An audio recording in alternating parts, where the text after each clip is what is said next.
It was in 1984. I had a conversation with two friends, Jack Bethards and Bill Palmer, about organs in San Francisco, and they mentioned that there was a large instrument in Civic Auditorium that I never knew was there. So I began some investigation and found out that there was indeed a very historic organ there that was part of the Panama Pacific International Exposition. And in 1984, I established a group called the Citizens Committee to Preserve the San Francisco Municipal Pipe Organ. And the fellow that printed the letterhead said, "Charles, that's the most esoteric title I've ever heard." But we set up a board of directors and proceeded to raise some funds to restore the organ. We were quite successful. I believe in those days we raised $50,000 to $60,000 and were able to install a new solid-state relay system and do some other improvements to the organ. I recall maybe in 1985, Jack Bethards and I were in the hall working on the organ one day, and Jack kind of turned to me and said, no matter what we do here, this organ will never be in a happy home. The acoustics were not satisfactory for it, having been modified in 1963 during a renovation of the hall. And Jack said, we sort of started discussing, we said, this kind of instrument is so good that it really belongs in a museum setting. And that saw the birth of the concept of the American Pipe Organ Museum. But we went on and persevered with the organ. Progress was being made, more funds were being raised. And in 1989, the Loma Prieta earthquake brought the curtain down on our activity for that period of time. The earthquake was a heartbreaker. We had planned for a Christmas concert. That was October, I believe, and we had plans underway for an important civic Christmas chorale concert with the organ and choral voices, and I was working with many of the artists in town and musicians to prepare it. So it was really a heartbreaker. And then I was able to get down there a couple of days after the earthquake and take the photographs of the destruction. And it was just heartbreaking. I mean, a lot of work had gone into, saving it, hoping it could be workable, and it started to happen. It started to get together, and we needed to move forward. There was a considerable amount of work to be done. But as I said, drew the curtain for that time. The back wall had fallen down. The plaster wall had come loose from the brick wall and fell on top of the instrument and damaged a great many ranks of pipes. The entire organ, the force of this movement was so great, the combination of the earthquake shaking and the plaster movement, that the entire organ was canted off vertical. And one of the big diapason case pipes was damaged. It was very, very serious and very, very, very costly to restore. The instrument is said to weigh about 40 tons, and that much force of an earthquake it had enough momentum and inertia that it kind of moved it got moving, and that's what caused it to tip. And the shaking of the building caused this huge amount of plaster and lath to come down on top of the instrument, which did the most damage, I think. The organ just stayed in its condition for months and months until, that was 89. It was, let me think now, I don't know, 94. The city wrote me a letter in 94 offering to donate it to the American Pipe Organ Museum. Then at a point, FEMA came aboard and agreed to fund the repairs. The organ had to be taken out of the room in order to repair the rear wall.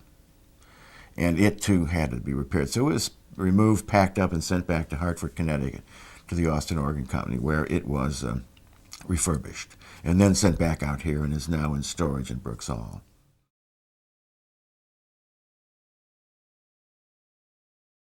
One of the big complaints or concerns about its placement in Civic Auditorium was the deterioration of the reverberant field following the 1963 renovation. Those friends that I know that heard that instrument in the original exposition hall say it was just absolutely wonderful because the reverberation was wonderful. There's an interesting point about Exposition Auditorium, too. It was built by the Panama Pacific International Exposition. and given to the city. But it had to have been designed with the organ placement there in mind, because that architecture had to be done a couple of years ahead of time, and yet you find the echo organ chamber was built in. Everything was pre-planned long in advance. The organ, as a gift to the city from the Panama Pacific Exposition Committee, was symbolic because it was just a fait accompli. They had built the building and designed the acoustics and wanted to make this gift to the city, but it was the building and the organ, or the building and the acoustics, that went together as a package. The criteria was given to make it less reverberant so the conventions wouldn't be as noisy, and it was done to support convention activities and things that were paying the bills there. I think that's part of what happened. It must have been, that ceiling went way up high. There was a skylight way up above there that was open, and very steel beams. It just must have been incredible. But the necessity dictated a reduction of reverberation time and a modern look so that the conventions would still come there. 117 ranks and 7,500 pipes got me excited, and a lot of people. Then as I began to delve into the history of the instrument, learning that it was the predominant musical force for the Panama Pacific Exposition, 1915, then I began to discover a little bit more about the people that played it, like Edwin H. Lemare, who was the organist for the festival and later became the organist for the city of San Francisco, one of the first municipal pipe organ posts in America. And a little bit more about his role in the organ. When it left the Panama Pacific Exposition, which closed December 1915, the organ wasn't reinstalled until 1917. During that time period, Lemare worked very carefully with Austin to modify many of the ranks of pipes, to revoice and rebalance many of the ranks in the organ. There is a 6 or 8 page letter from him that I have in my collection, giving all the details. So in a sense, Lemare played a very great role in the voicing and balance of this organ. And in the public library, there is a list of the compilation of all of the 154 program recitals that he gave. I believe that was the number, with great success over the years. I was told that Lemare was so popular in 1917 through 21 that it would have been much like the Beatles being in town for the crowds that went to hear him play. And that's kind of a remarkable thought when you think about it.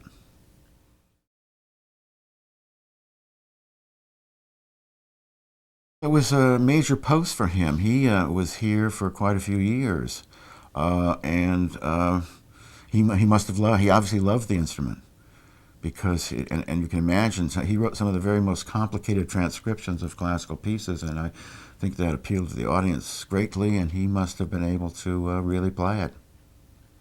One of the things that got Edwin Lemare mad was the supervisors insisting that he play for farm shows and things that weren't particularly suited for organ music. And one of the reasons that the supervisors decided not to pay his salary anymore was, I think it was Supervisor Hayden said, "Look, this man plays the same thing every week." And I said, I see the programs every week, the same piece. It's called improvisation.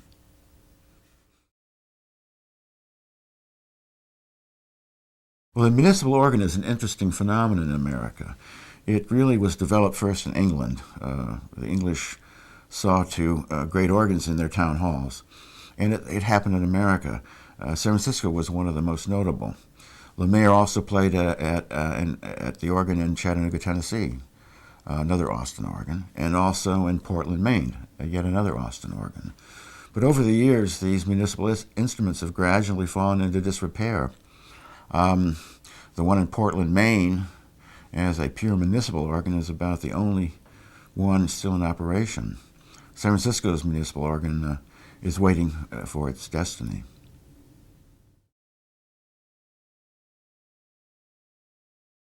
In many cases, these municipal organs are either being removed, or in the case of San Francisco's municipal organ, for many years it was behind a velvet curtain. It was never seen by the public.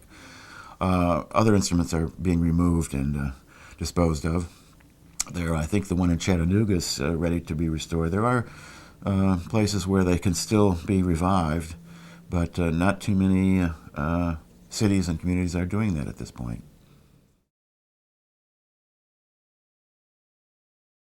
The organ is a very interesting work of art, and one of the things that Jack Bethards and I discussed with regard to the Austin and to showcasing the pipe organ is to particularly emphasize the art and craftsmanship of American organ building.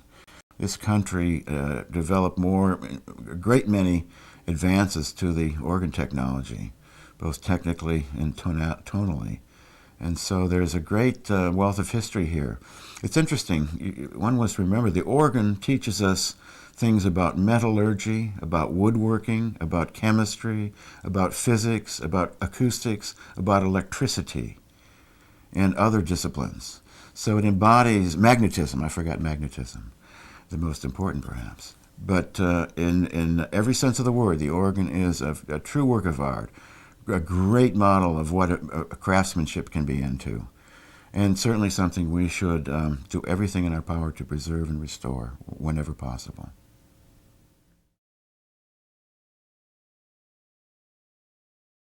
The organ was used in many civic auditoriums and municipal auditoriums because it was a very effective means to communicate music with a minimum of technical means. In many cases, towns could not afford or did not have a symphony orchestra. But an organ and one organist could play orchestral type transcriptions, play the music of Johann Sebastian Bach, play every type of music. So the organ was very, very popular in the days before so many symphony orchestras existed and other means of making acoustic music. The sound of a pipe organ is very special. Not many people hear it these days like we used to.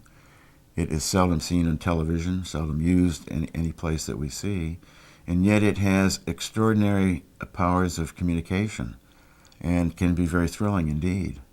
And it's not just that it can play loud or be bold in its statement, but it can be soft and beautiful as well.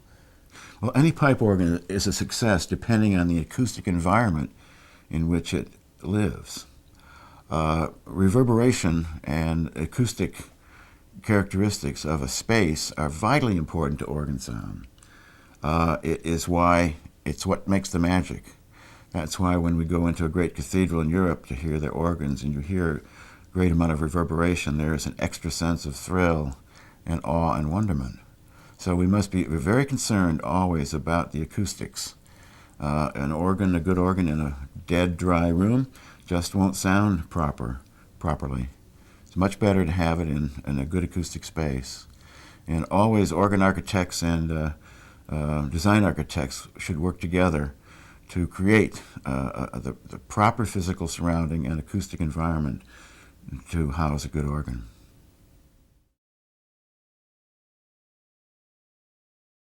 The Atlantic City Convention Hall organ is the largest pipe organ in the world and is totally unique in the history of organ building. It was designed back in 1929 by a New Jersey state senator, Emerson L. Richards, which is sort of a remarkable thing in itself to have a politician do a pipe organ design. Senator Richards was dubbed the commander-in-chief of the American Revolution in organ building. And he designed this instrument to fill this huge room in Atlantic City, the largest open auditorium space in the world. And the instrument itself occupies some 23 rooms in the building. The main console has 7 manuals, which is quite unusual, 1,235 stop keys, which is a lot to deal with, and then a separate 5-manual portable console. And so we're working to see that this instrument be restored and heard properly. And it is quite an unusual instrument, known around the world.